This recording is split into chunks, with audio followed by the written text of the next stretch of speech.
जय श्री श्री गुरु गौरांग बंधार गिरिधारी श्री राधा गोविंद गोपीनाथ की जय। जय विष्णुपाद नित्य लीला प्रविष्ट विष्णुपाद भक्ति जीवनाचार्य गोस्वामी श्री गुरु महाराज की जय। जय विष्णुपाद नित्य लीला प्रविष्ट विष्णुपाद भक्ति कमल मधुसूदन गोस्वामी श्री परम गुरु महाराज की जय। जय श्रीला भक्ति सिद्धांत सरस्वती गोस्वामी ठाकुर प्रभुपाद की जय। जय श्रीला गौर किशोर दास बाबा जी महाराज की जय। जय गौरी बलदेव विद्याभूषण प्रभु की जय। जय विश्वनाथ चक्रवर्ती ठाकुर की जय। जय नरोत्तम श्रीवास समानंद प्रभु की जय। जय कृष्णदास कविराज गोस्वामी प्रभु की जय। जय श्रीला नमाचार्य हरिदास ठाकुर महाशय की जय। जय तुलसी महारानी की जय। जय भक्ति देवी की जय। जय भक्ति विघ्न भक्त विघ्न सर्व विघ्न विनाशनकारी भगवान सिंहदेव की जय। जय जगन्नाथ बलराम सुभद्रा देवी की जय। जय चैतन्य चरितामृत ग्रंथराज की जय। जय श्रीवाद भक्ति चरण सागर महाराज की जय। जय अनंत कोटि वैष्णव वृंद की जय। रूपान गुरु वर्ग की जय। समागत भक्त वृंद की जय। श्री श्री गुरु गौर प्रमानंदे मोहन आश्रम महाराज की जय। समागत भक्ति ताई गौर ओम अज्ञानतिमिरन्धस्य ज्ञानाञ्जनशलाकया चक्षुरुन्मीलितं येन तस्मै श्री गुरुवे नमः। श्री ब्रह्ममर्द गौर्या सरस्वती नमस्तुते। श्री गुरु गौर गंधर्व गोविंद श्री भक्ति जीविने आचार्य जय विचार जय प्रचार्याय तमनुदे कृतज्ञाय रसिकाय नीतिज्ञाय नमस्तुते। सत्तमा शिवगोत्तम मानदत्तम वाग्मिने संतादंत खंताय मंताय नमो नमः। सत्यव्रतय संतन सौजन्य शुभमूर्तये श्रीमती भक्ति जीवनाचार्य गुरुदेवाय नमः। नमस्त्रिकलाकाय जगन्नाथाय सुताय च सविताय सपुत्राय सकलत्राय नमः। वृन्दावै वंशाकल्पतरुभ्यश्च कृपा सिन्धुभ्यैव च पतितानां पावनेभ्यो वैष्णवेभ्यो नमो नमः। वृन्दावै तुलसीदेव्यै प्रियायै केशवस्य च विष्णो भक्ति प्रदिदेवी सत्यवत्यै नमो नमः। नमस्ते नरसिंहाय प्रह्लाददायिने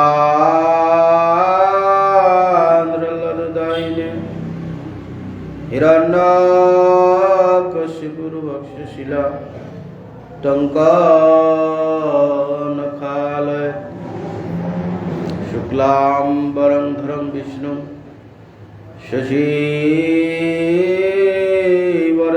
चतुर्भुजं प्रसन्नवदनं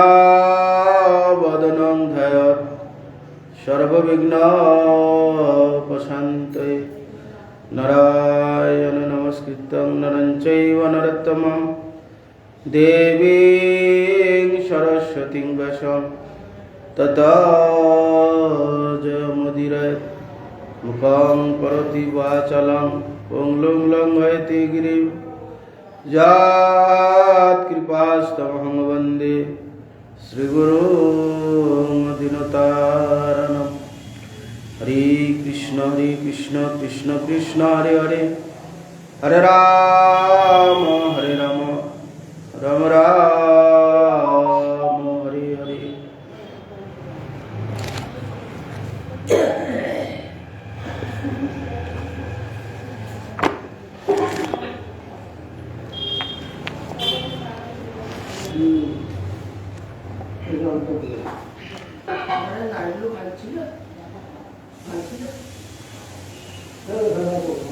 ভালো আছে, চলছে এখনো আছে গো ভালো।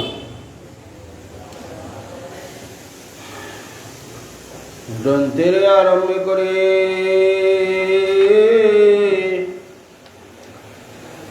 মঙ্গলাচরণ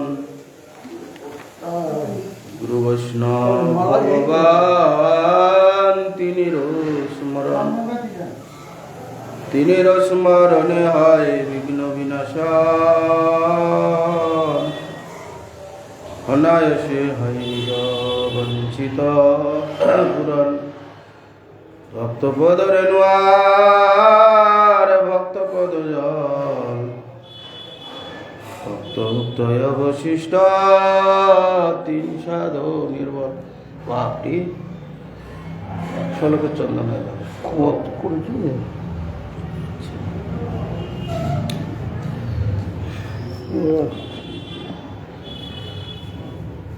চৈতন্য চরিতামৃতের 4th পরিচ্ছেদ থেকে আমরা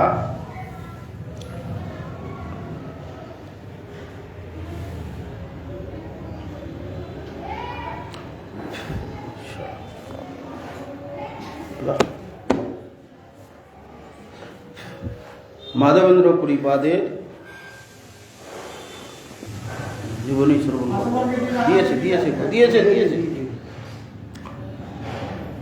যস্মৈ দাতুং চোরয়ং ক্ষীরভাণ্ডং গোপীনাথ ক্ষীরচোরাভি বোধ অভৃত শ্রীগোপাল যদু রাশিদ বশোষণ যৎ প্রেমাতং মাধবেন্দ্র নতোস্মি। যে যাকে দেওয়ার জন্য গোপীনাথ ভগবান কি করেছিলেন, ক্ষীর ভাণ্ড চুরি করেছিলেন, সেই গোপীনাথ নামক শ্রীকৃষ্ণ ক্ষীরচোরা নামে অভিহিত হয়েছেন। যার প্রেমে বশীভূত হয়ে শ্রী গোপাল তার সাক্ষাৎ বালক রূপে স্বপ্নাদেশ হয়েছিল, স্বপ্নে দেখা দিয়েছিলেন, প্রকাশিত হয়েছিলেন। সেই ভক্তরূপী মাধবেন্দ্র পুরীপাদকে আমি নমস্কার করি। গ্রন্থকার কৃষ্ণদাস কবিরাজ গোস্বামী গ্রন্থের প্রথমে যখন এই গোপীনাথ মাধবেন্দ্র পুরীপাদের মহিমা বর্ণনা করতে গিয়ে মাধবেন্দ্র পুরীপাদকে নমস্কার করছেন, নাম জানাচ্ছেন। জয় জয় গৌরচন্দ্র জয় নিত্যানন্দ,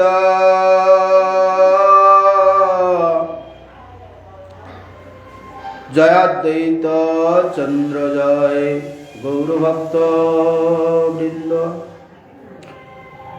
নীলাদ্রি গমন জগন্নাথ দর্শন, সার্বভৌম ভট্টাচার্য প্রভুর মিলন। এই সব লীলা প্রভু দাস বৃন্দাবন,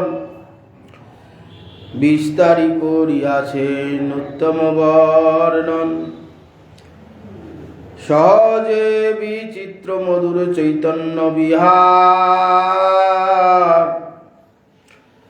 বৃন্দাবন দাস মুখে অমৃতের ধার। অতএব তাহা বর্ণিলে হয় পুনরুক্তি, দম্ভ করে যদি তৈছে নহে নাহি শক্তি। চৈতন্য মঙ্গলে যাহা করিলা বর্ণন, সূত্ররূপে সেই লীলা করিয়ে সূচন। তার সূত্রে আসে যেহ না কইল বর্ণন, যথা কিঞ্চিত করি সে লীলার পতন। অতএব তার পায়ে করি নমস্কার, এই তার পায়ে অপরাধ নহু আমার। তো নীলাদ্রি গমন সেই জগন্নাথ দর্শন মহাপ্রভু করেছিলেন। সার্বভৌম ভট্টাচার্যের সঙ্গে মহাপ্রভু মিলন, এই সব লীলা প্রভু দাস বৃন্দাবন চৈতন্য ভাগবতে উত্তম রূপে বর্ণনা করেছেন। সেই জন্যে সেগুলার বিস্তারিতভাবে সহজে বিচিত্র মধুর সেই যে মহাপ্রভুর লীলা বৃন্দাবন দাস ঠাকুর বর্ণনা করেছেন। তার মুখে অমৃত ধারের ন্যায় তার আস্বাদন হয়েছে, ভক্তগণ আস্বাদন করেছেন, খুব সুন্দরভাবে বর্ণনা করেছেন। তো কবিরাজ গোস্বামী বলছেন, পুনরায় যদি সেগুলো আমি বর্ণনা করি পুনরুক্তি হয়, দম্ভ হবে, সেই জন্যে সেগুলো আর আমি বর্ণনা করিনি।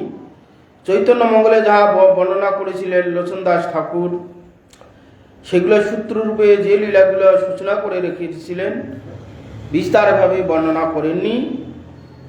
সেগুলো আমি, যেগুলো সূত্র আকারে রেখে গেছেন, সেগুলোকে আমি বিস্তারভাবে বর্ণনা করব।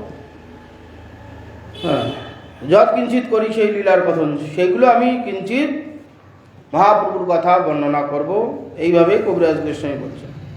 অতএব তার পায়ে করি নমস্কার, তাদের পায়ে আমি নমস্কার করি, হ্যাঁ, তার চরণে যেন আমার অপরাধ না হয়, এইভাবে কবিরাজ গোস্বামী তাদের কাছে প্রার্থনা করে শুরু করবেন। এই মত মহাপ্রভু চলিলা লীলা চলে, চারি ভক্ত সঙ্গে কৃষ্ণ কীর্তন কুতূহলে। ভিক্ষা লাগি একদিন এক গ্রামে গিয়া, আপনে বহুত অন্ন আনিল মাগিয়া।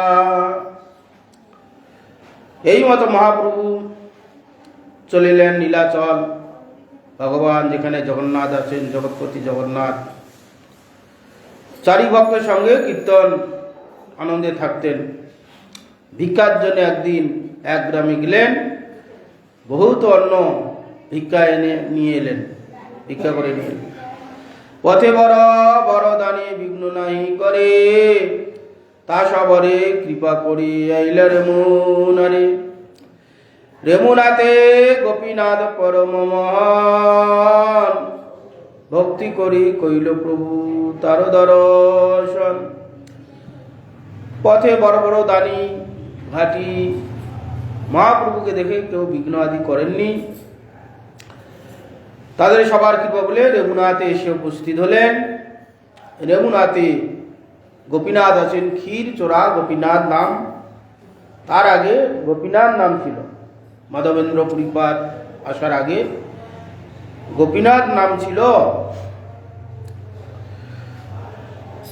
রঘুনাথে গোপীনাথ পরম মোহন, অতীব সুন্দর বিগ্রহ, যারাই দর্শন করে তারা খুব আনন্দিত, খুব সুন্দর মূর্তি দেখতে, ভগবানের অঙ্গকান্তি অতীব সুন্দর। তার পাদ পদ্ম নিকটে প্রণাম করিতে, তার পুষ্প চূড়া পড়িল প্রভুর মাথাতে। চূড়া পাইয়া প্রভু মনে আনন্দিত হইয়া, বহু নিত্য গীত কইল ভক্তগণ লইয়া। এইভাবে ক্ষীরচূড়া গোপীনাথ দর্শন করলেন। দর্শন করে প্রণাম করতেই সেই যে গোপীনাথের পুষ্পচূড়া ফুলের চূড়া মহাপ্রভু মাথাতে এসে পড়ল। চূড়া পাইয়া মহাপ্রভু খুব আনন্দিত হলেন যে গোপীনাথ আমাকে কৃপা করেছেন। সেখানে গোপীনাথের বহু নিত্য গীত আদি করলেন ভক্তগণের সঙ্গে। প্রভুর প্রভাব দেখি প্রেমরূপ গুণ, বিস্মিত হইলা গোপীনাথের দাসগণ। নানা মতে প্রীতি কইল প্রভুর সেবন, সেই রাত্রি তাহা প্রভু করিলা বঞ্চন। প্রভুর প্রভাব দেখে যে গোপীনাথের ভক্তগণ মহাপ্রভুর রূপ গুণ, মহাপ্রভুর যে প্রেম ভক্তি দেখে গোপীনাথের যে ভক্তগণ বিস্মিত হলেন, নানা মতে প্রীতি করলেন প্রভুর সেবন, সেই রাত্রে সেখানে থাকলেন। মহাপ্রসাদ ক্ষীরি লোভে রহিলা তথা প্রভু তথা পূর্বে ঈশ্বর পুরী তারে কহিয়াছেন কথা। ক্ষীর চোরা গোপীনাথ প্রসিদ্ধ তার নাম, ভক্তগণে কহে প্রভু সেই তো আখ্যান। তো মহাপ্রসাদ ক্ষীর লোভে মহাপ্রভু সেখানে থাকলেন। পূর্বে ঈশ্বর পরিপাদে তার করিয়াছেন কথা। পূর্বে গোপীনাথের মহিমা শ্রবণ করেছেন ঈশ্বর পরিপাদের কাছে। ক্ষীরচোরা গোপীনাথের প্রসিদ্ধ তার নাম, ভক্তগণ কহে প্রভু সেই তো আখ্যান। ভক্তগণ মহাপ্রভুকে সেই কথা বললেন। মহাপ্রভু যাওয়াতে সেখানে গোপীনাথের সেবকগণও খুব খুশি হলেন। গোপীনাথের কথা শুনে মহাপ্রভু খুব খুশি হলেন, সেখানে থাকলেন। পূর্বে মাধব পুরী লাগি ক্ষীর কইল চুরি, অতএব নাম হইল ক্ষীর চোরা করি। পূর্বে মাধব শ্রী মাধবপুরী আইলা বৃন্দাবন, ভ্রমিতে ভ্রমিতে গেলা গিরি গোবর্ধন। তো মাধবেন্দ্র পুরীপাদের জন্য ভগবান ক্ষীর চুরি করেছিলেন, সেটা শুনেছেন ঈশ্বর পুরীপাদের কাছে। অতএব ক্ষীর চোরা হরি ভক্তের জন্য ভগবান ক্ষীর চুরি করে চোর নাম নিয়েছিলেন। পূর্বে মাধবেন্দ্র পুরী বৃন্দাবন এসেছিলেন, ভ্রমণ করতে করতে বৃন্দাবন গিয়েছিলেন। ভ্রমণ করতে করতে সেই গিরি গোবর্ধন সেখানে গেলেন। প্রেমে মত্ত নাহি তার দিবারাত্রি জ্ঞান, ক্ষণে উঠে ক্ষণে পরে নাই স্থান। শৈল পরিক্রমা করে গোবিন্দ কুণ্ডে আসি, স্নান করে বৃক্ষতলে আছে সন্ধ্যায় বসি। তো ক্ষণে উঠে ক্ষণে পরে স্থান কোনো জ্ঞান নেই। এইরকম প্রেমেতে মাধবেন্দ্র পুরী পরিক্রমা করছেন সাক্ষাৎ ভগবান। সেখানে গিরিদাস রূপ ধারণ করেছিল। এক সময় ব্রজলীলায় কৃষ্ণ কি করেছিলেন? ইন্দ্রের দর্প হরণ করেছিলেন। সেখানে নন্দ আদি উপনন্দ সেখানে যজ্ঞের আয়োজন করছেন। গিরিরাজের কাছেই সব গোচারণ করতে এসেছেন। সেখানে তাঁবু বেঁধে আছেন।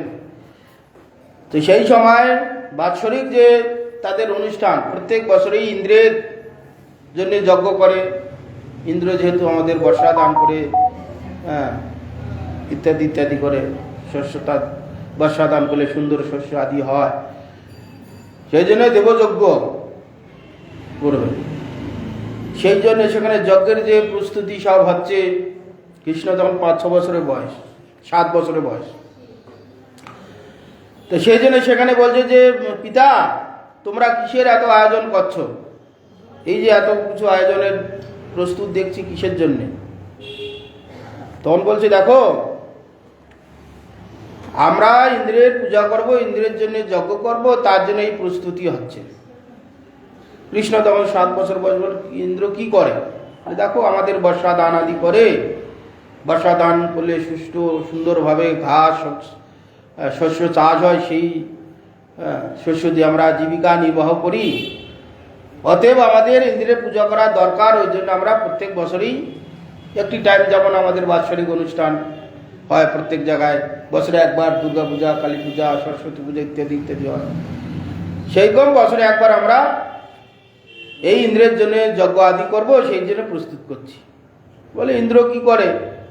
এই যে আমরা গিরিরাজের কাছে বাস করছি, 1 মাস 2 মাস থাকবো, গিরিরাজ থেকে সেই ঝর্ণা হচ্ছে, সেই ঝর্ণার জল নিচে নামছে, সেখান থেকে প্রচুর ঘাস আদি উৎপন্ন হচ্ছে। হ্যাঁ, সেই ঘাস গাভীগণকে পেট ভরে খাচ্ছি, সেই দিকে দুধ প্রচুর হচ্ছে, দুধ বিক্রি করে আমাদের জীবিকা নির্বাহ হচ্ছে। তাহলে ইন্দ্রের পূজা করার কি দরকার? আমরা সেই গিরিরাজেরই পূজা করব। কৃষ্ণ এমনভাবে বললেন, সমস্ত গোপগণ নন্দ আদি সব মোহিত হয়ে গেল। বলে ঠিক আছে, তাহলে তাই হোক। এইদিকে ইন্দ্রের অভিমান আছে, এরা সবাই আমাকে যজ্ঞ করে, সম্মান করে, আজ এই বাচ্চা একটা ছেলের কথা শুনে যজ্ঞ বন্ধ করেছে। ইন্দ্রের ক্রোধ এসে উপস্থিত হয়েছে। ক্রোধ হলে কী হবে? ইন্দ্র সমস্ত তার যত রকম শক্তি আছে, হ্যাঁ, শক্তি একে একে প্রয়োগ করতে শুরু করেছে। যে এই গোপগণ একটা বাচ্চা ছেলের কথা শুনে আমার যজ্ঞ বন্ধ করেছে, আমিও তাদের দেখছি। এই যেমন সব বর্ষাকে ডেকে যাও, গোটা ব্রজ ভাসিয়ে দাও। একবার আষাঢ়ে বর্ষায় এমন বর্ষা হতে শুরু করলো, ঝড় ঝঞ্ঝা বর্ষা অস্থির করে দিল। জল জমতে জমতে একবারে সব ডুবে যাবে, এইরকম উপক্রম। নন্দ আদি যশোদা, নন্দ আদি উপনন্দ বলছে, কৃষ্ণ দেখো, তোমার কথা ইন্দ্রের যজ্ঞ বন্ধ করতে গিয়ে দেখো কি অবস্থা, গোটা ব্রজ ভাসিয়ে দিচ্ছে, আমরা সব ভেসে যাব, মরে যাব, কি হলো? তুমি ব্যবস্থা করো। কৃষ্ণ বলছে ঠিক আছে, আমার কথাতে যখন এই বিপদ হয়েছে, আমিই তার ব্যবস্থা করব। কৃষ্ণ গিয়ে সেই বাহাতে তুলে সেই 7 মাইল পাহাড় 7 বছরের শিশু ধরে রাখলেন। তথাপি জল উঠছে, তখন অনন্তকে স্মরণ করতে অনন্তদেব চতুর্দিকে প্রাচীর হয়ে উঠলেন। জল বর্ষণ করতে করতে ইন্দ্র হাঁপিয়ে গেল, জল শেষ হয়ে গেল। তো সেই তখন সেখানে ইন্দ্র এসে আবার পরে সুরভিকে নিয়ে এসে স্তবস্তুতি করে কৃষ্ণকে ক্ষান্ত করলেন।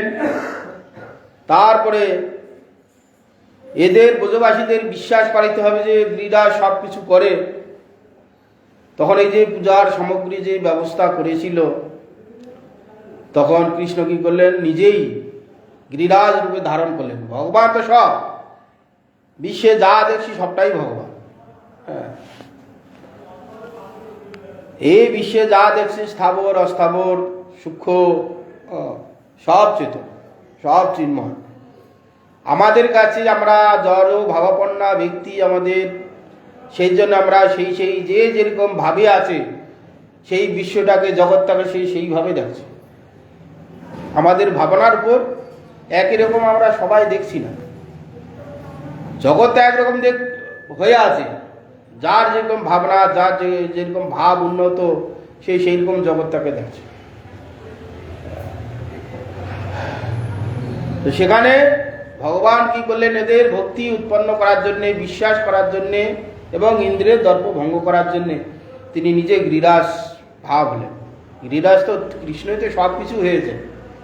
তিনি সেইভাবে তাদের বিশ্বাস উৎপাদন করার জন্য তিনি গিরিরাজ রূপে সেখানে আনোর গ্রাম, বর্তমান সেই জায়গাটার নাম হচ্ছে আনোর, গিরিরাজ পরিক্রমা করতেই পরে সেই গ্রামে পূজার ব্যবস্থা হচ্ছিল।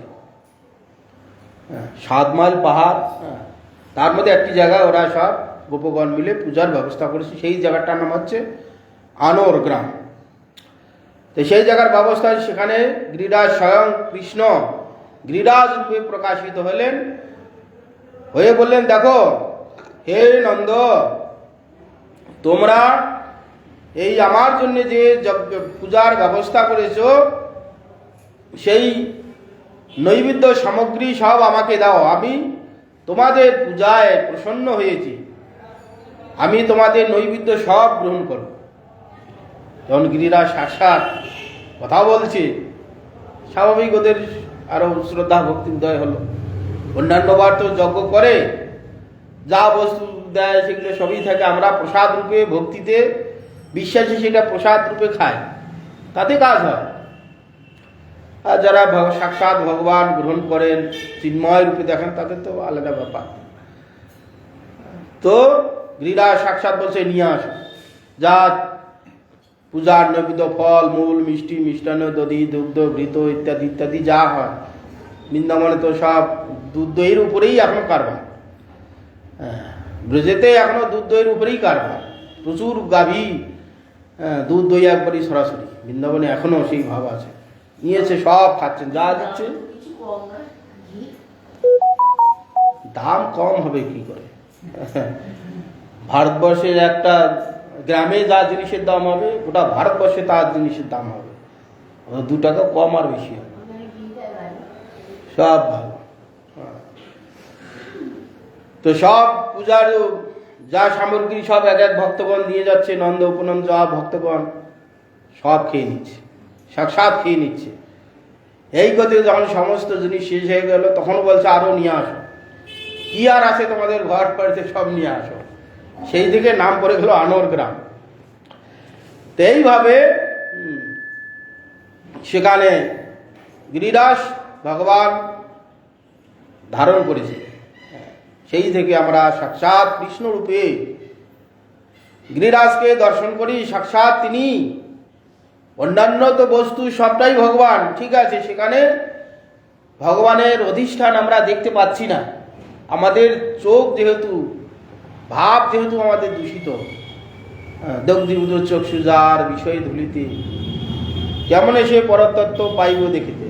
আমাদের বিষয়রূপ ধুলিতে চক্ষু আচ্ছাদিত হয়ে আছে, সেই জন্য আমরা স্থাবর জঙ্গম দেখছি। স্থাবর জঙ্গমের মধ্যে যে ভগবান শ্রীহরি বিরাজমান, সেইটা আমরা দেখতে পাচ্ছি না, আমাদের দৃষ্টিতে একটা আবরণ করে আছে। সেই জন্য আমরা ভগবানের রূপ, ভগবান যে সর্বত্র আছেন, সর্বত্র বিরাজমান, সেটা আমরা দেখতে পাচ্ছি না।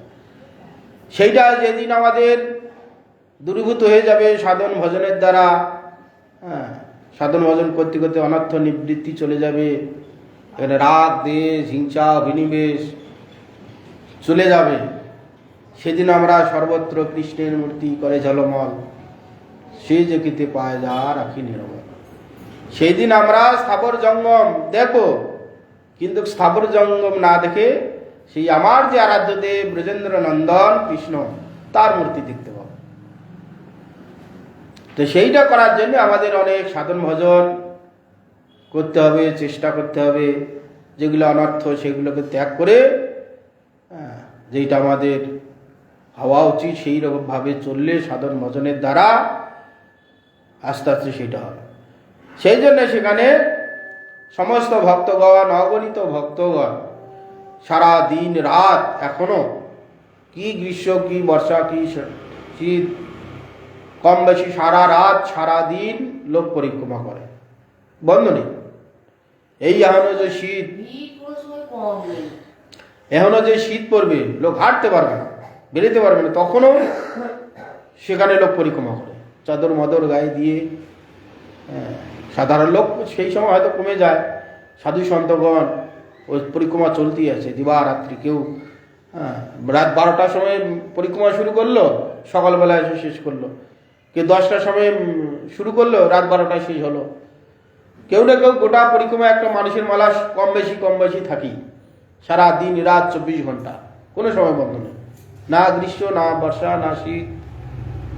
এইভাবে সাক্ষাৎ ভগবান, আমরা যেমন গিরিরাজ নারায়ণ শিলাকে সাক্ষাৎ ভগবান দেখি, গিরিরাজ সাক্ষাৎ ভগবান, তিনি নিজে গিরিরাজ রূপে প্রকাশিত হয়েছিলেন। সেই জন্য সেখানে ভক্তগণ যান, প্রণাম করেন, প্রদক্ষিণ করেন, তার কাছে যে যা প্রার্থনা করে সব পূরণ করেন, এখনো করছেন, দেখা যায়। তো সেই জন্য এখানে মাধবেন্দ্র পুরীপাদ বৃন্দাবন দর্শন করতে করতে গিরিরাজের কাছে এসে উপস্থিত হলেন। কোথায়? গোবিন্দ কুণ্ডে। সেই গোবিন্দ কুণ্ড প্রকাশিত হয়েছিল কৃষ্ণ যখন 7 দিন পাহাড়কে ধরে রেখেছিলেন, কোনো মতেই ইন্দ্র কৃষ্ণকে জব্দ করতে পারলেন না, তখন ইন্দ্রও জব্দ হয়ে গেলেন। তখন ভগবান রুষ্ট না তুষ্ট কিছু বুঝতে পারছিলেন না, কেন যে কৃষ্ণকে আসার জন্যে ইন্দ্র আদি ব্রহ্মা কত স্তব তুতি করে ক্ষীরোদ সমুদ্রে গিয়ে স্তব তুতি করে তাকে এনেছেন, আবার সেই কৃষ্ণের সঙ্গে এরকম দুর্ব্যবহার করছে। ভগবান কৃষ্ণচন্দ্র এত গম্ভীর, ভয়ে আর তার কাছে যেতে পারছেন না। তখন এই সুরভি মাতাকে, বেদমাতা যে সুরভি গাভী, আমাদের মতন গাভী না, তার চিন্ময় শরীর, এই সুরভি গাভী রূপ ধারণ করে থাকেন। সেই সুরভি মাতাকে নিয়ে এসে ইন্দ্র বলে, মা তুমি চলো, ভগবান যেহেতু গাভীকে খুব ভালোবাসেন, তুমি গেলে ভগবান আর রুষ্ট হবেন না, তোমাকে দর্শন করলেই ভগবান খুশি হবেন। বেদমাতা, দেবমাতা, এই সুরভিকে নিয়ে এসে যখন কৃষ্ণের সামনে এলেন, সুরভি মাতা স্তব আদি করলেন, তার স্তবে ভগবান কৃষ্ণ খুশি হয়ে, সুরভি মাতা তখন বলছে, প্রভু আমার এক নিবেদন, আমি আপনাকে অভিষেক করাবো। ঠিক আছে। এই সুরভি মাতা স্তনের দ্বারা তাকে অভিষেক করেছিলেন, সেই জলটা, সেই জায়গাটা কুণ্ড হয়ে গেল। সেই থেকে গোবিন্দ নাম, ইন্দ্র নাম দিল গোবিন্দ, এই ইন্দ্র নাম দিলেন গোবিন্দ, আর সেই কুণ্ড হলো গোবিন্দ কুণ্ড।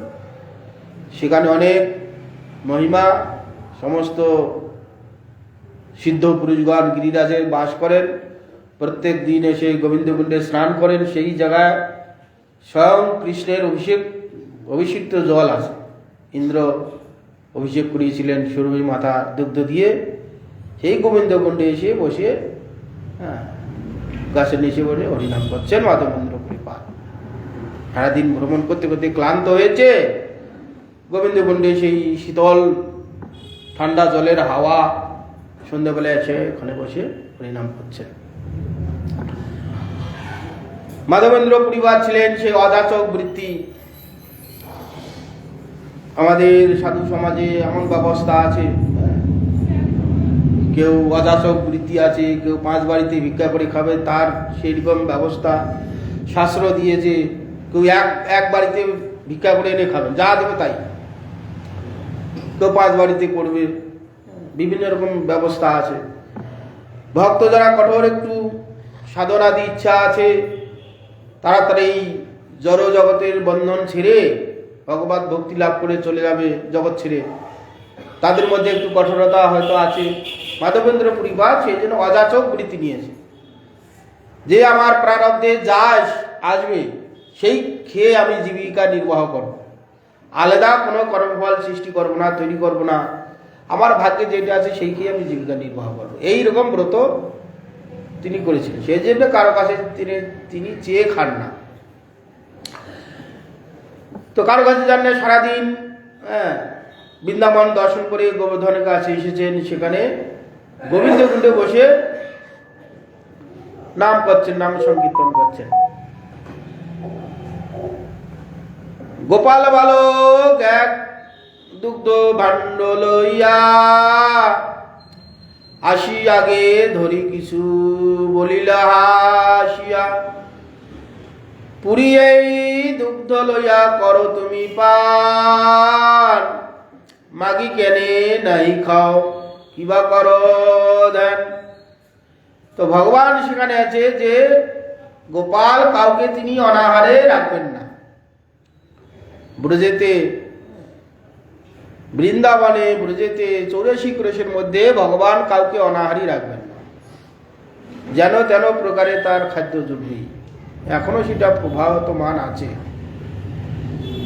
যে সমস্ত ভক্তগণ এরকম বিপদে পড়ে তারা বুঝতে পারে, বুঝা যায় করে পরিষ্কার ভগবান বুঝিয়ে দেন। গুরু মহারাজ আর আমি এক সময় অনেক বছর আগে যাচ্ছি, সেই বৃন্দাবনে গেছি, সেখান থেকে মদন মোহন দর্শন করতে যাব। ভোরবেলা বেরিয়ে গেছি, বাসে করে যাচ্ছি বৃন্দাবন থেকে করলি। সকালে কিছু খাইনি, টিফিন করিনি, অনেকটা রাস্তা তো ওখান থেকে যাচ্ছি সেই আমি বলছি গুরু মহারাজ খুব ক্ষুধা লাগছে, কি খাবো? ভাই মদন মোহনকে দর্শন করতে যাবে, খাওয়া করছো, ক্ষুধা লাগছে তো কি করবো? যা গুরু মহারাজের তাবড়া নিতে চুপচাপ রয়ে গেলাম, পেটে খুব ক্ষুধা লাগছে, ভোরবেলা উঠে বেরিয়েছি, যাক ওখানে গেলাম, লোকারণ্য একবারে। গুরু আমি তো নতুন যাচ্ছি, কিছু জানি না কোথায় কি আছে। গুরু মহারাজ প্রসাদ যেখানে দেওয়া হয় সেখানে গেলেন, তখন 2:30 বেজে গেছে, সকালে কিচ্ছু খাওয়া হয়নি, 2:30 বেজে গেছে। গুরু মহারাজ গেলেন যে পান্ডাজি প্রসাদ হবে, প্রসাদ মিলেগা? তো পূজার বলছে প্রসাদ নেই, সব প্রসাদ শেষ হয়ে গেছে। গুরু মহারাজ বলছেন গোপাল, মদন মোহন আমাকে নাকিয়ে রাখবে আমাদের। আর তাহলে বাজারে গিয়ে মুড়ি ফুড়ি যা হোক রুটি ফুটি কিনে খেতে হবে, কচুরি টচুরি। গুরু মহারাজ বলছেন মদন মোহন প্রসাদ দিলেন না, বাজারে গিয়ে কিছু খেতে হবে, আমরা বেরিয়ে যাচ্ছি। তারপরে পিছন থেকে ও সাধু বাবা প্রসাদ পেয়েছেন? বলছে কোথায় প্রসাদ পাইনি, আসুন ডাকে নিয়ে গেলেন, গিয়ে সব শাল পাতাতে প্রসাদ সব সাজানোই ছিল। এক একজনকে সাজিয়ে সেজে দেয়, তো একটা পাড়াও সে আসেনি হয়তো, না কি হয়েছে জানি না, একটা পাশে এত বড় গোল রুটি, ঘিয়ে চুবানো একবারে রুটি, অন্ন ডাল তরকারি। আমি হচ্ছে ক্ষুধাতে আমি ছটপট করছি, আর সে 2:30 বেজে গেছে, এখন কখন গোপাল দেবে? দেখলে তোমার বিশ্বাস নেই ভগবানেতে, দেখো খাও, কত খাবে খাও। গুরু মহারাজের জন্য আরেকটা পাতা নিয়ে এসে খাচ্ছি, খেয়ে আর শেষ হচ্ছে না, আর খেয়ে শেষ করতে পারলাম, 2টা বড় বড় রুটি। গুরু মহারাজ বলছেন বিশ্বাস, ভগবানেতে যে বিশ্বাস আছে, গোপালের নিয়ম আছে, ব্রজেতে কেউ না খেয়ে থাকবে না, গোপাল যে যেন তেন ভাবে তাকে খাওয়াবে। বুঝতে পারছো, অনুভব করতে পারছো? প্রসাদ নেই, প্রসাদ কোথা থেকে এলো? যে পাণ্ডাগান প্রসাদ বাড়ছে তারা বলছে প্রসাদ নেই, হঠাৎ একটা থালা কোথা থেকে এলো? অনুভব করো, এই মদন মোহন তার অসীম কৃপাতে আমাদের জন্য, মদন মোহনের ইচ্ছাতে আবার একটা প্রসাদ থালা তৈরি হয়ে গেছে, তার প্রমাণ অনুভব করেছো? ওইটুক প্রসাদ দেখে মনে হচ্ছে একজনের পেট ভরবে না, ওইটা পেট ভরে খেয়েও বাঁচলো। অনুভব করো সাক্ষাৎ। আর আজ থেকে বোধহয় 25-26 বছর আগেকার কথা বলছি। এইভাবে গোপাল কাউকে সেখানে অভুক্ত রাখেন না। তারপরেও আমি এই 84 বরস পরিক্রমার সময় গিয়ে দেখলাম, বাপরে, প্রথমে ভাবছি কোথায় টিফিন করবো, কে খেতে দেবে, খাওয়ার ভয়ে তখন পালিয়ে যাচ্ছিলাম, নেওয়ার ভয়ে, যে নিয়ে তো খাবো কি করে, খেতে পারবো নাকি, কতবার খাবো। যেই গ্রামে যাচ্ছি হাত ধরে ধরে সেই বিস্কুটের প্যাকেট, রুটি, বজরা রুটি, গমের রুটি, বেতো শাকের রুটি, পালং শাকের রুটি, সব 2-4টে করে দিচ্ছি। কত রুটি, একবার টিফিন খেলে 2টা রুটি খেলে এইরকম মোটা মোটা রুটি পেট ভরে যাবে। নেওয়ার ভয়ে সব, আমরা কেন, বহু লোক নেওয়ার ভয়ে গ্রামের বাইরে দিয়ে পালিয়ে যাচ্ছে, এই যেমন 84 বরস পরিক্রমা হয়। তো সেই জন্য এখানে কেউ অভুক্ত থাকবে, সে কৃষ্ণ রাখেন না। মাধবেন্দ্র পরিবাদ অযাচক বৃত্তি কারো কাছে চেয়ে খান না, সেটা ভগবানের দায় পড়ে গেল। যে আমার ধামে এসে, আমার বাড়িতে এসে এক ভক্ত অভক্ত থাকবে, সেটা হয় ভগবান নিজে গোপাল বালক বেশ ধরে 1 ভাণ্ড দুধ নিয়ে এসে সেই মাধবেন্দ্র পুরীপাদের কাছে গেলেন। এসে আগে ধরে হেসে বালক বলছেন, পুরী তুমি এই দুগ্ধ পান করো, কারো কাছে কিছু মেঘে খাও না, কার ধ্যান করো? আরে খাওয়ার টাইম হলে, শরীর থাকলে কিছু শরীরে দিতে হবে, তো তুমি তো কিছু কারো কাছে চেয়ে খাইতে পারো না, খেয়ে চুপচাপ সারাদিন খাওনি, চুপচাপ বসে আছো, কারো কাছে তো চেয়ে কিছু খেতে পারো। ভগবান কৃষ্ণচন্দ্র এইভাবে মধুর স্বরে যখন বলছেন, মাধবেন্দ্র পুরীপাদ সেই গোপালকে দেখে তার ক্ষুধা তৃষ্ণা সারাদিনের যে ক্লান্ত সব কোথায় চলে গেছে।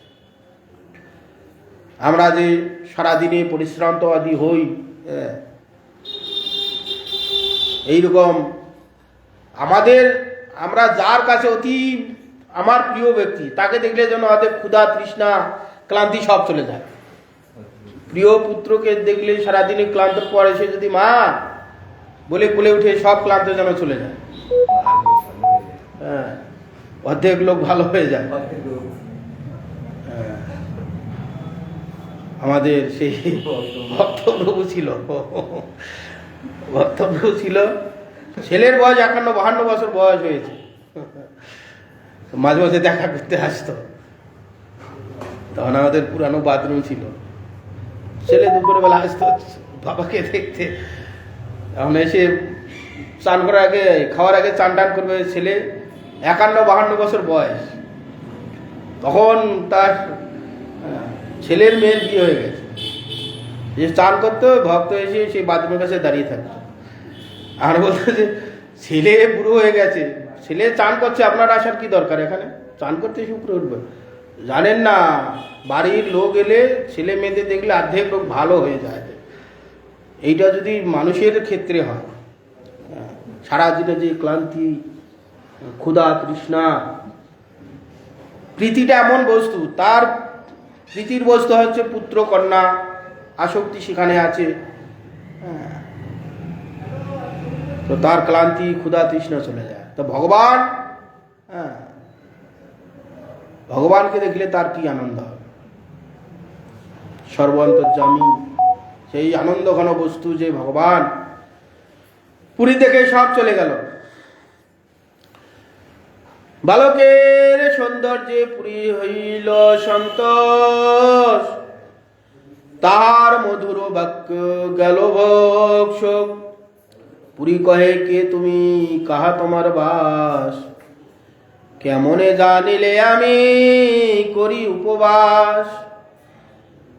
তো মাধবেন্দ্র পুরীপাদের কি হলো, সেই বালকের সৌন্দর্য দর্শন করে খুব সন্তোষ হলেন। তার যে সারাদিনে যে পরিশ্রম, আমরা যদি সারাদিন ধরে হাঁটি কিরকম পরিশ্রম হয়, সেই মহা কৃষ্ণের সৌন্দর্য দেখে, গোপালের সৌন্দর্য দেখে সন্তুষ্ট হলেন। তার যে মধুর বাক্য, ভগবানের যে মধুর বাক্য শুনে তার ক্ষুধা তৃষ্ণা শোক ক্লান্তি সব চলে গেল।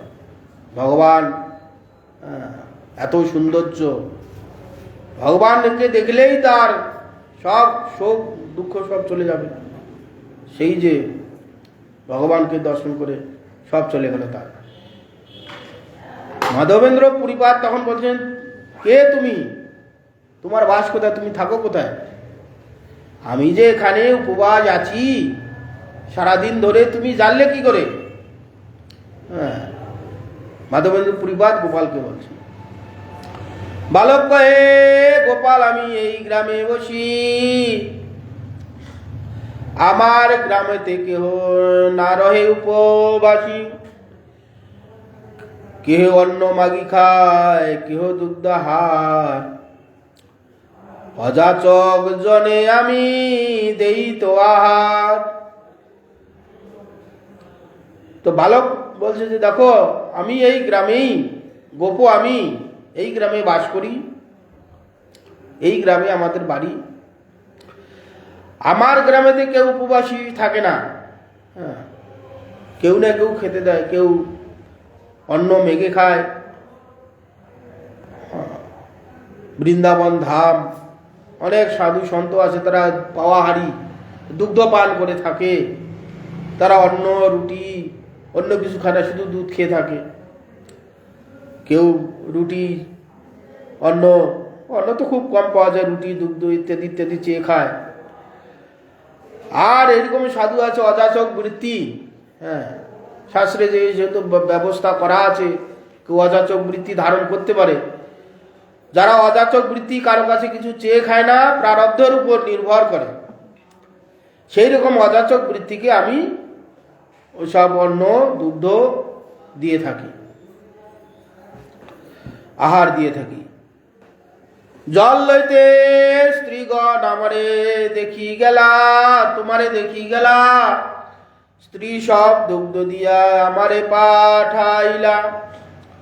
গো দহন করিতে চাই, শীঘ্র তুমি যা, শীঘ্র আমি যাব, আর বার আসি আমি এই ভাণ্ড লইব।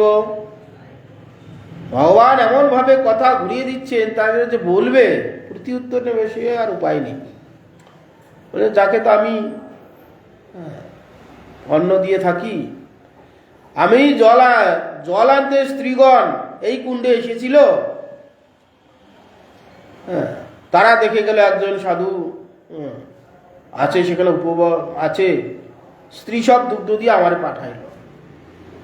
মাধবেন্দ্র পুরীবাদ বলতে পারতেন যে আমি যে উপবাস আছি সারাদিন, এখানে স্ত্রীগণ কি করে জানলো? বলতে পারত। কৃষ্ণ এমন ভাবে কথা বলে সে আর কথা যে বলবে আর উপায় নেই। যে স্ত্রীগণ তারা তোমাকে দেখে গেল, তারা স্ত্রীগণ দুগ্ধ দিয়ে আমাকে পাঠালো, তুমি তাড়াতাড়ি খেয়ে নাও, এখন সন্ধ্যাবেলা তো, আমি গিয়ে গাভী দহন করব, আমি শীঘ্র চলে যাব, গোদহন করতে চাই, শীঘ্র আমি যাব, পরে তুমি খেয়ে নাও, দুধের ভাণ্ডটা আমি গাই দহন করে আবার পুনরায় এসে তোমার কাছে নিয়ে যাব। এই কথা বলে গোপাল চলে গেল। এত বলি বালক গেলা না দেখে আর, মাধব পুরীর চিত্তে হইল চমৎকার, দুগ্ধপান করি ভাণ্ড ধুইয়া রাখিল, বাট দেখে সেই বালক পুনঃনাইল। এই বলে যখন গোপাল চলে গেলেন,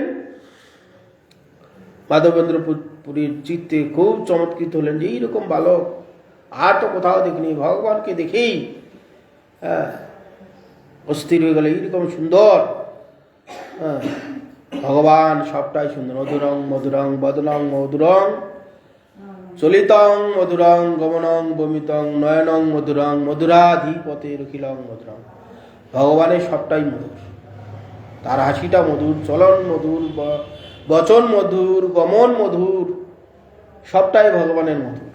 ভগবান তো সৌন্দর্যের প্রতীক, ভগবানের সমস্ত সৌন্দর্য ভগবান। ভগবানের এরকম রূপ দর্শন করে সে মোহিত হয়ে গেলেন। আরবার আসি ভাণ্ড নিয়ে যাব, এই বলে বালক চলে গেলেন। পুরীর চিত্তে হইল চমৎকার, বালককে দেখে খুব চমৎকৃত হলেন। দুগ্ধপান করি ভাণ্ড থুয়ে রাখলেন, দুগ্ধ খেলেন, খেয়ে ভাণ্ডটা গোবিন্দকুণ্ডের জলে ধুয়ে কাছে রাখলেন। আর মনে মনে সেই চিন্তা, আবার বালকটা কখন আসবে, সেই গোপালকে কখন দর্শন করবো, সারাক্ষণ ওই মনে মনে চিন্তা হচ্ছে। ভগবান একবার দর্শন দিয়ে তো চলে গেছেন, এমন তার রূপ লাবণ্য দেখার জন্য অস্থির হয়ে যায়। আমরা সুন্দরের প্রতি একবার যে সুন্দরতা দেখতে চাই, সেইটাকে বারবার বারবার আমরা দেখতে চাই। ভগবান একবার ঝলক দর্শন দিয়ে চলে গেলেন, সেই রূপ দর্শন করে যে সব সময় মনটা উস্কুস উস্কুস করছে, আবার বালকটাকে কখন দেখতে পাবো, কখন দেখতে পাবো, মন অস্থির হয়ে যাচ্ছে। বসি নাম লয় পুরী নিদ্রা নাহি হায়, শেষ রাত্রে তন্দ্রা হইল বাহ্যবৃত্তি লয়। স্বপ্ন দেখে সেই বালক সম্মুখে আসিয়া, এক কুঞ্জে লইয়া গেলা হাতেতে ধরিয়া। পুরী দুগ্ধ পেয়ে এই যে মনে তার ভাবছে যে এই বালকটা আবার কখন আসবে, আবার কখন তাকে দর্শন করবে, বালকটা কখন আসবে, নাম করছে, কিন্তু মনটা সবসময় ওইটাই যাবে, কখন আসবে কখন আসবে কখন আসবে। অস্থির হয়ে যাচ্ছে, সারা রাত শোয়ার চেষ্টা করছে, ঘুমানোর চেষ্টা করছে, ঘুমাইতে পারছে না, অভিনিবেশ হয়ে গেছে। আমাদের এক এক সময় কোনো বিষয়ে চিন্তা করতে করতে আর রাত্রি ঘুমায় না, হয়তো এক এক সময় কোনো বিশেষ কাজের চাপ বা কোনো একটা বিশেষ কারণে কোনো বিশাল বড় একটা দায়িত্ব হচ্ছে, কিভাবে উদ্ধার হব, যতই চেষ্টা করি মাথা গরম হয়ে যায়, তখনও সেই চিন্তা হইতেই আছে। তো ভগবানকে দর্শন করবে, এই বালক কখনো আসবে, কখনো বলেছে আমি গায়ে দহন করে আসবো, তো রাত অধিক হয়ে গেছে, তখনও ভাবছে না যে আর আসবে না, এই বোধহয় এলো, সারা রাত নিদ্রা হচ্ছে না। শেষ রাত্রে একটু তন্দ্রা হতেই সেই যে বালক দুধের ভাণ্ড দুধ দিয়ে গেছে, সেই বালককে আবার দেখতে হলো। যখন স্বপ্ন বাহ্যবৃত্তি লয় হয়ে গেল, সেই সময় মাধবেন্দ্র পরিপাদ সেই বালককে আবার দেখতে পেলেন। স্বপ্নে দেখে সেই বালক সম্মুখে এলেন। মাধবেন্দ্র পরিপাদ হাত ধরে এক জঙ্গলের মধ্যে নিয়ে যাচ্ছেন টেনে টেনে মাধবেন্দ্র পরিপাদ। কুঞ্জ দেখাইয়া কহে আমি এই কুঞ্জের শীত বৃষ্টি দাবাগ্নিতে দুঃখ বড় পাই, গ্রামের লোক আনি আমা কাটকুঞ্জ হইতে, পর্বত উপরে লইয়া রাখো ভালো মতে। মাধবেন্দ্র পরিপাদকে বলছে, গোপাল দেখো মাধব, এই কুঞ্জে আমি রই, শীত গ্রীষ্ম দাবাগ্নি তে বড় দুঃখ পাচ্ছি। আমাকে এই গ্রামের লোকজন এনে এই কুঞ্জ সাফাই করে সেখান থেকে আমাকে উদ্ধার করে পর্বতের উপর নিয়ে ভালো করে আমাকে রাখো, যত্ন করে রাখো। গোপাল এইভাবে মাধবেন্দ্র পরিপাদকে বললেন। একমঠ করি তাহা কর স্থাপন, বহু শীতল জলে আমা করহ স্নাপন, বহুদিন তোমারে পথ করি নিরীক্ষণ, কবে আসি মাধব আমা করিবে সেবন। গোপাল বলছে, পর্বতের উপরে ভালোভাবে আমাকে রাখো, সেখানে এক মঠ স্থাপন করো, বহু শীতল জলে আমাকে স্নান করাও। হে মাধব, বহুদিন তোমার জন্য আমি পথ নিরীক্ষণ করে আছি, কবে আসি মাধব আমায় করিবে সেবন। তোমার জন্য আমি বহুদিন থেকে পথ অপেক্ষা করে আছি। তো ভগবান সেখানে বহুকাল থেকে সেখানে পড়ে আছে। কত ভক্ত চলে গেছে, যে কোনো ভক্তের দ্বারা তিনি উদ্ধার হতে পারতেন। মাধবেন্দ্র পরিপাদ হচ্ছে প্রেমিক ভক্ত। ভক্ত জগতে অনেক রকম পাওয়া যায়, প্রেমিক ভক্ত খুব কম, দুর্লভ। ভগবানের প্রীতি সহকারে যে ভগবানকে ডাকবে খুব কম। প্রেমিক ভক্তের জন্যে সেখানে বহুদিন থেকে পদ অপেক্ষা করে আছে। কত? মোটামুটি 4000 বছর, 4000 বছর ধরে অপেক্ষা করে আছে। সেখানে শীত গ্রীষ্ম বর্ষা সব অতিক্রম, সব সহ্য করছে। সেই গোপাল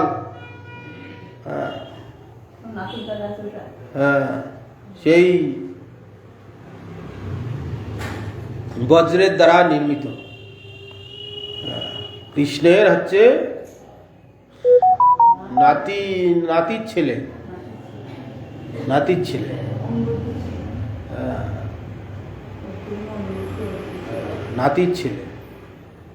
কৃষ্ণের ছেলে প্রদ্যুম্ন, তার ছেলে অনুরুদ্ধের ছেলে বজ্র। ভগবান যখন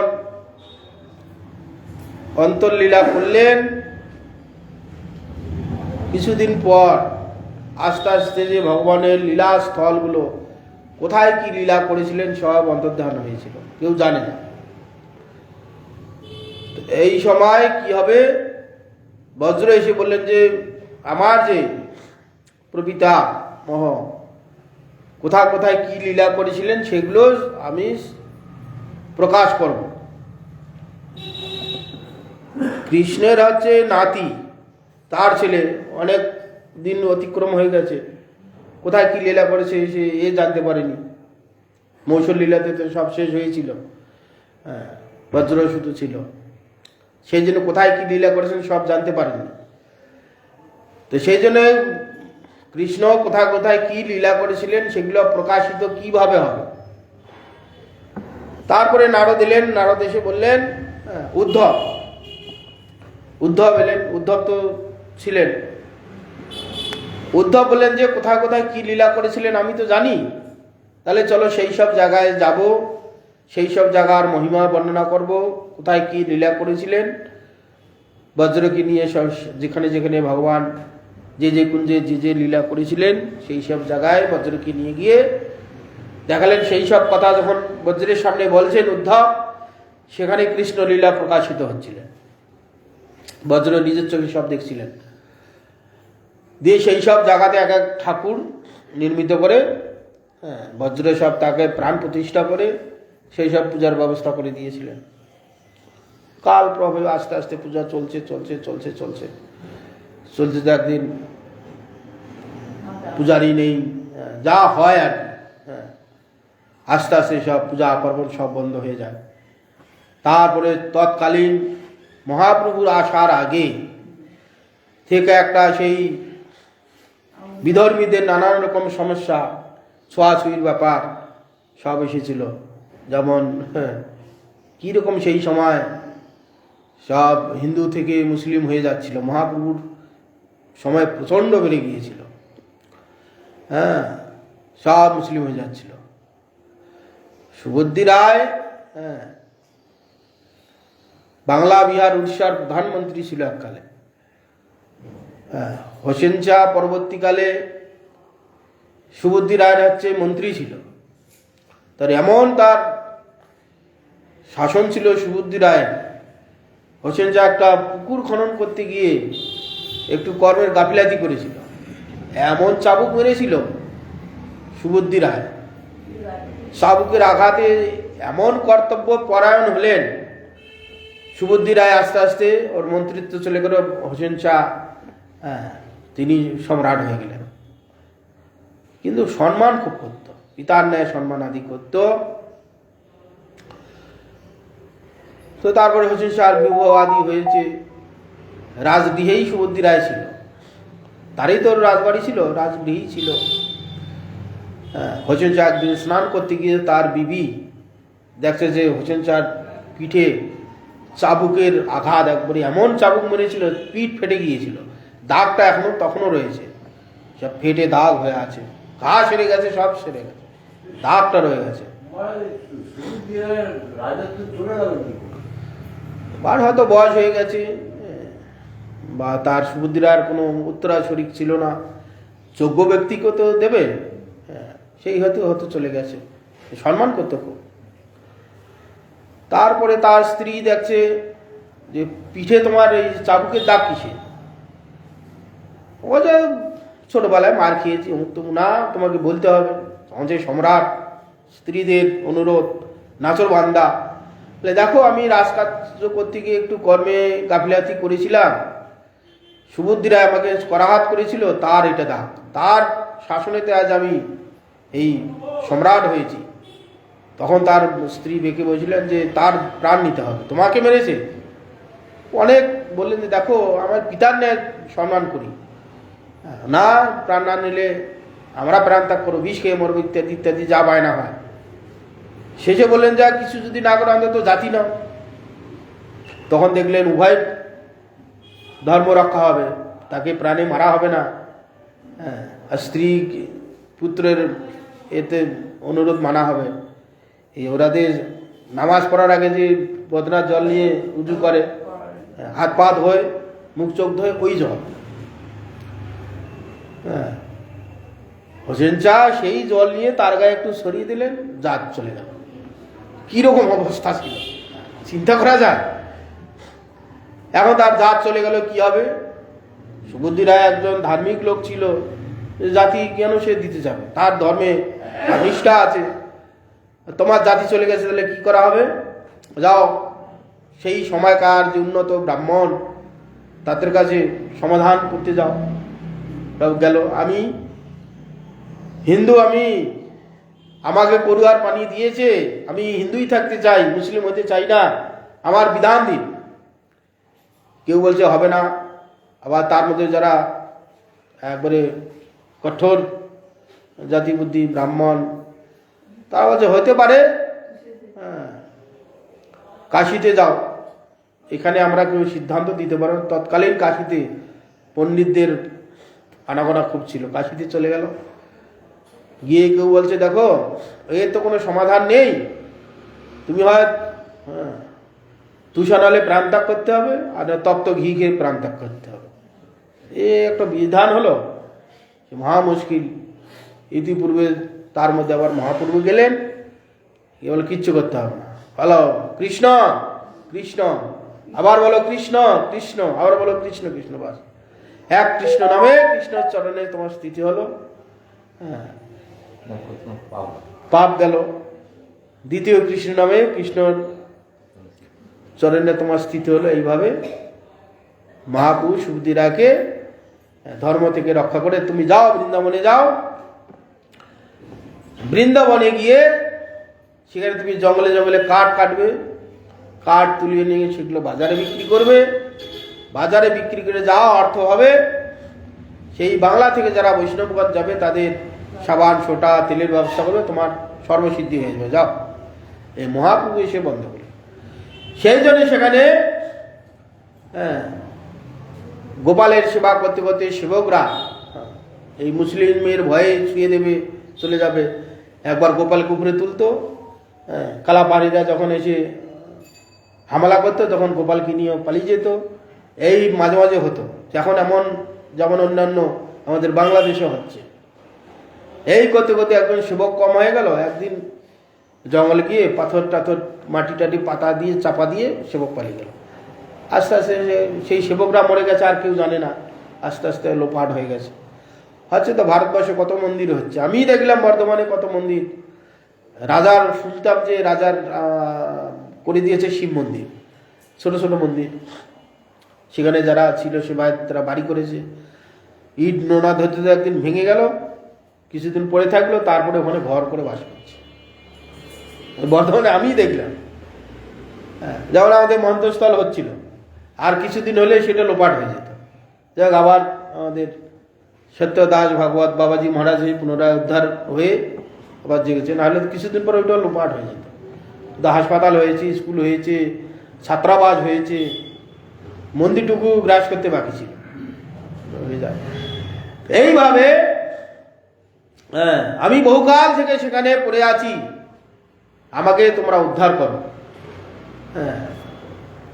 পুরীকে এইভাবে বললেন। মহাপ্রভু মাধবেন্দ্র পুরীপাদ এই বালকের কথা শুনে ঘুম ভাঙল। সেখানে বহু সুশীতল জল দিয়ে আমাকে স্নান আদি করাও, এখানে আমাকে সেবা আদি করবে।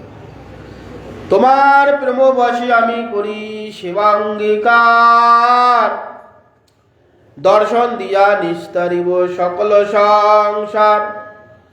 শ্রী গোপাল নাম মোর গোবর্ধনধারী, বজ্রে স্থাপিত আমি ইহা অধিকারী।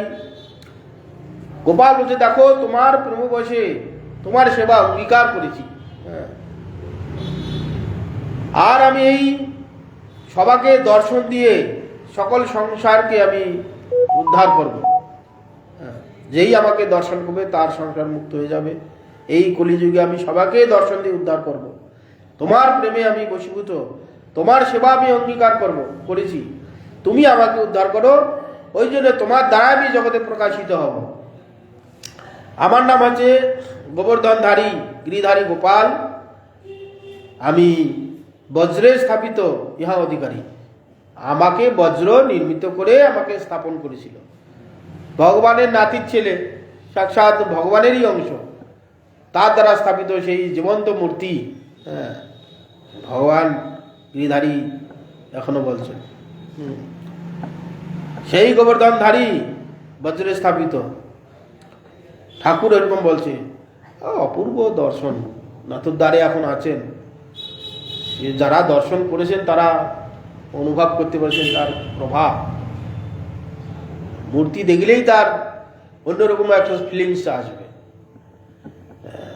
এইরকম তার গোপালের অপূর্ব সৌন্দর্য, গিরিধারী গোপাল। শৈলপর হইতে আমার কুঞ্জ লুকাইয়া, ম্লেচ্ছ ভয়ে সেবক মরে গেল পলাইয়া। হ্যাঁ, গোপালের ওই ভঙ্গিমাটাই কি নাটকদ্বারে আছে? গেছেন? খুব সুন্দর বিগ্রহ না? খুব সুন্দর। তো সেই গিয়েছিলাম বোধহয় 16-17 বছর আগে। দেখি এবার আবার যাওয়ার ইচ্ছা আছে। এবার আমাদের ভক্তি রক্ষক নারায়ণ মহারাজ 5ই চৈত্র বাস যাবে, ইচ্ছা আছে আমার। একবারই গয়া, কাশী, তারপরে এলাহাবাদ, প্রয়াগ, তারপরে অযোধ্যা, মথুরা, বৃন্দাবন হয়ে কুরুক্ষেত্র হয়ে রাজস্থান, জয়পুর, গোবিন্দ গোপীনাথ, মদন মোহন, পুষ্কর হয়ে এখানে নাথুদ্বার হয়ে একবারই দ্বারকা, সোমনাথ, সুদমাপুরী, পোরবন্দর হয়ে ডাকর হয়ে 24-25 দিন, 21,000 টাকা। যদি কেউ যেতে চান ফোন নাম্বার দিয়ে দেবো নারায়ণ মহারাজের। এবার ইচ্ছা আছে, দেখি 21 সালে 19 সালে গিয়েছিলাম, নাথুদ্বার দর্শন হয়েছে। আবার একবার যাব, ইচ্ছা করেছি এবার। হ্যাঁ, ভগবান যদি নিয়ে যাওয়া করেন। আপন ইচ্ছা জীব কোটি বাঞ্ছা করে, কৃষ্ণের ইচ্ছায় তবে ফল ধরে। যতক্ষণ তার কৃপা না হবে, যে ধামে যাব, যে স্থানে যাব, স্থানের কৃপা, ধামের কৃপা না হলে কারো সম্ভব নয়। যাওয়ার মুখে বিপদ ঘটবে। ইচ্ছা আছে, দেখি কেউ যদি যেতে চান মহারাজের সঙ্গে যোগাযোগ করতে পারেন। 24-25 দিনে 21,000 টাকা, খাওয়া দাওয়া যেমন হয় আর কি। মোটামুটি ভালোই দর্শন করান। আমি 2-3 বার ওনার সঙ্গে গেছি। দক্ষিণ ভারত, বদ্রীনারায়ণ, কেদারনাথ এগুলো করেছি ওনার সঙ্গে। শৈলপর হইতে আমার কুঞ্জে লুকাইয়া, ম্লেচ্ছ ভয়ে সেবক মরে গেল পলাইয়া। সেই হইতে রহি আমি এই কুঞ্জ স্থানে, ভালো হইল আইলা আমার কারো সাবধানে। তো গোপাল বলছে, দেখো শৈলের উপর হইতে আমাকে কুঞ্জে লুকিয়ে রেখেছি, সেই ম্লেচ্ছ ভয়ে। শুইতে যাবে, শুইলেই সেই আর ঠাকুর পূজা হবে না। পূজারীগণ ভয়ে লুকিয়ে রাখতো। আবার ম্লেচ্ছ ভয়ে হামলা চলে গেলে আবার পাহাড়ের উপর নিয়ে পুজো করতো। আবার কোনো সময় যদি শুনতে পাচ্ছে হামলা হচ্ছে, আবার নিয়ে এসে লুকিয়ে রাখতো। এই করতে করতে ম্লেচ্ছ ভয়ে পালিয়ে গেছেন সেবকগণ। সেই থেকে কুঞ্জে আমি আছি। ভালো হইলো আইলা আমার কারো সাবধানে। ভালো হয়েছে তুমি ঘুরতে ঘুরতে এই বৃন্দাবনে এসেছো, গিরিরাজের কাছে এসেছো, ভালো হয়েছে। আমাকে সাবধানে সেখান থেকে উদ্ধার করো, এই বললেন। এত বলি সে বালক অন্তর্ধান কইল, জাগিয়া মাধবপুরী বিচার করিল। কৃষ্ণকে দেখল মুই নারী ন চিনিতে, এত বলি প্রেমাবেশে পড়িল ভূমিতে। ক্ষণেকে রোদন করি মনে কইল ধীর, আজ্ঞা পালন লাগি হইলা সুস্থির। প্রাতস্থান করি পুরী গ্রামের মধ্যে গেলা, সব লোকে একত্র করি কহিতে লাগিলা। এইভাবে মাধবেন্দ্র পুরীবাদ স্বপ্ন ভেঙে হা হুতাশ করছেন যে কৃষ্ণ দর্শন দিল, কৃষ্ণকে আমি চিনতে পারলাম না। খুব বিচিত্র জগৎ, বিচিত্র ভগবান, ভক্তগণ বিচিত্র। ভগবানকে জানা, ভগবানকে চেনা খুব মুশকিল, খুব মুশকিল। মানে মনে হয় প্রত্যেক সাধকেরই মানে সেই একবার করে বোধহয় আসে, যতটা আমার অনুভব। খুব মুশকিল। ভগবান এত চতুর, মানে ভগবানকে চেনা খুব মুশকিল। ভগবান প্রত্যেক সাধককে একবার না একবার সংকেত দেন, এটা আমি পরিষ্কার অনুভব করেছি। হ্যাঁ, আমি এক সময় গুরু মহারাজের সঙ্গেই বৃন্দাবন গিয়ে প্রথমবার যখন বৃন্দাবন যাই, গুরু মহারাজ খেয়ে দিয়ে দুপুরে বিশ্রাম নিচ্ছে। আমি বলছি না গুরু মহারাজ, আমি ঘুমাবো না, আমি বনে যাবো, জঙ্গলে জঙ্গলে কৃষ্ণকে খুঁজতে যাব। সব যাচ্ছি, দুপুরবেলা কি কোথায় ঘুরতে যাবো, বিশ্রাম করো না, আমি করতে যাব। সে এদিক ওদিক যাচ্ছি, প্রত্যেক দিনেই 20-22 দিন ছিলাম। সেই কেশিঘাটের ওখানে দেবানন্দ গড়িয়া মঠ আছে, একটা রূপ সনাতন আর একটা ছোট মঠ আছে। ওই ছোট মঠটাই ছিলাম। দুপুরে প্রসাদ পেয়ে বিশ্রাম, আমি সেই কেশিঘাটে গিয়ে বসে আছি। দুপুরবেলা একটা চৈত্রী মাস, কাকা বরফ, বড়ই বোধ হয় 18-20 বছর বোধহয় এরকম হবে অনুমান আর কি। একটা কৃষ্ণর বেশেই একবারে কৃষ্ণ মতো চূড়া, বাসি, শ্বাস, পোশাক, পিঠ বস্ত্র সব আমার কাছে এলো। এসে বল, বাবা 10 টাকা দাও। তখনকার দিনে 10 টাকা দাও, এই টাকা কি দেবো, চল টাকা দেবো না। আমার কাছে এতবার চাইলো, কি বুদ্ধি হলো, 10 টাকা দিলাম। হ্যাঁ, সে চলে গেল। হ্যাঁ হ্যাঁ হ্যাঁ, সে কতবার চাইলো আমার কাছে, নাচর বান্ধা, আমি দিতেই পারলাম। তারপরে চলে যাওয়ার পর কি মনে উদয় হলো, মানে মানে কীরকম ভাষায় বলবো, সে মানে গোটা ভিতরটা যেন পাক দিল। আমি পাগলের মতন সেই লোকটাকে খুঁজলাম, গোটা দুপুরটা, গোটা বিকালটা, সন্ধ্যে পর্যন্ত, কোথাও আর খুঁজে পেলাম না। এখন পর্যন্ত আমার ওইটা মনে পড়লে সে কিরকম ভালো আনন্দ দেয়। দুপুরবেলা 18-20 বছরের মতন বয়স ওরকম দেখতে, এসে বলছে যে আমাকে 10 টাকা দাও। কি করবে, কিছু খাবো। এতবার চাইলো, 10 টাকা কেন, 200 টাকা 500 টাকা ছিল, 20-25 বছর আগেই বলছি। আমি দিতেই পারলাম না।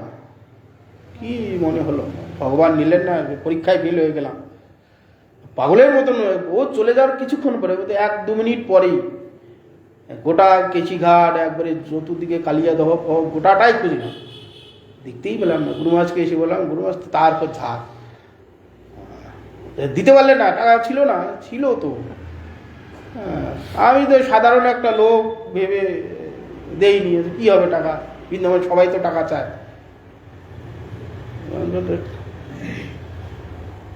ভগবানকে চিনবে, ভগবান সবাইকেই একবার না একবার এসে এরকম অনুভব করিয়ে যান। প্রত্যেক ভক্তকেই কম বেশি, যে যেরকম ভক্ত, তাকে সেই ভাবেই ভগবান চলে বলে একবার দর্শন। কিন্তু দুর্ভাগ্যবশত যারা চতুর জানতে পারে, তারা মূর্খ ভক্ত, এই যে ফেল হয়ে গেলাম, পরীক্ষায় ফেল হয়ে গেলাম। এইভাবে এখানে আজ্ঞা পালন করার জন্যে মাধবেন্দ্র পরিবার স্থির করলেন। গোপালের যখন আদেশ, সেই আদেশ পালন করার জন্য পরের দিন সকালবেলা সব লোকজন কাঠারি কুলা নিয়ে গিয়ে আবার গোপালকে উদ্ধার করলেন। গোপালকে পুনরায় পাহাড়ের উপর তুলে আবার স্নান আদি করে এই অন্নকূটের ব্যবস্থা করলেন। প্রত্যেক দিন সেই সেবা হতে শুরু করল। তারপর পতিতানাং পাবনেভ্যো বৈষ্ণবেভ্যো নমো নমঃ। কথা মনে পড়লে খুব কষ্ট হয়, কি ভুল করেছি, ভুলের আর সংশোধন নেই। কি কীর্তন ধরবো, হ্যাঁ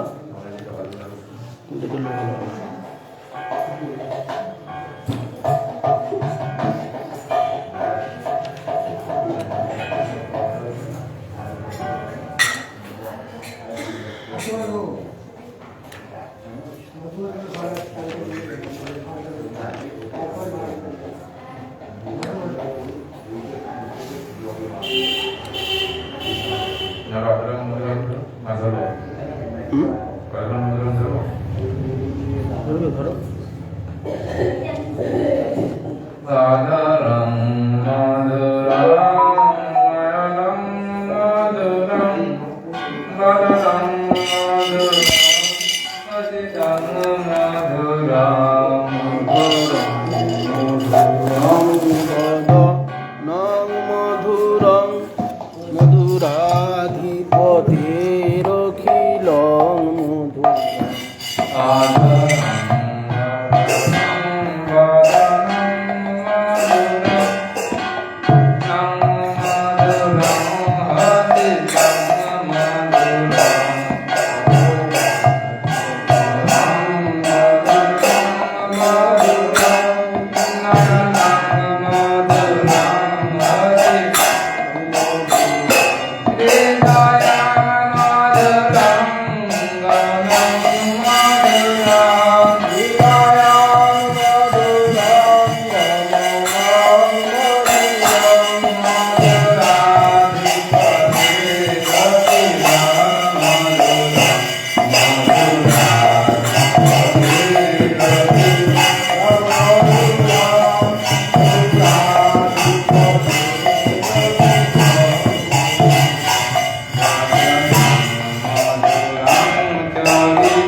बोल हरि बोल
जय श्री श्री गुरु गौरांग गोविंदार विधान श्री राधा गोविंद गोपीनाथ मदन मोहन जय जय विश्वपाल नित्य मिलाप विश्व विश्वपाल भक्ति जीवनाचार्य गोस्वामी श्री गुरु महाराज की जय जय विश्वपाल नित्य मिलाप विश्व विश्वपाल भक्ति कमल मधुसूदन गोस्वामी श्री परम महाराज की जय जय श्रीला भक्ति सिद्धांत सरस्वती गोस्वामी ठाकुर प्रभुपाद की जय जय श्रीला गौर किशोर दास बाबा जी महाराज की जय। जय गौरी बलदेव विद्या विनोद प्रभु की जय जय जय विश्वनाथ चक्रवर्ती ठाकुर की जय जय नरकाम श्रीवास आनंद प्रभु की जय जय जय विश्वदास कविराज गोस्वामी प्रभु की जय जय। बाबा चंद्रदास जय। ठाकुर की जय जय चैतन्य चरितामृत महाराज की जय जय। अपार सद्गुरु सुंदर की जय जय जय शाह परिवार राधा गोविंद जी की जय जय। आनंद गुरु वैष्णव जी की जय। गोपाल गुरु वर्ग की जय जय समागत भक्तवृंद की जय। जय आनंद गुरु वैष्णव जी की जय। गोपाल गुरु वर्ग की जय। जय समागत भक्तवृंद की जय। जय श्री श्री गुरु गौर प्रमानंदी जय ओम विश्वनाथ अष्टोत्तर इधर स्वामी श्री महाराज की जय।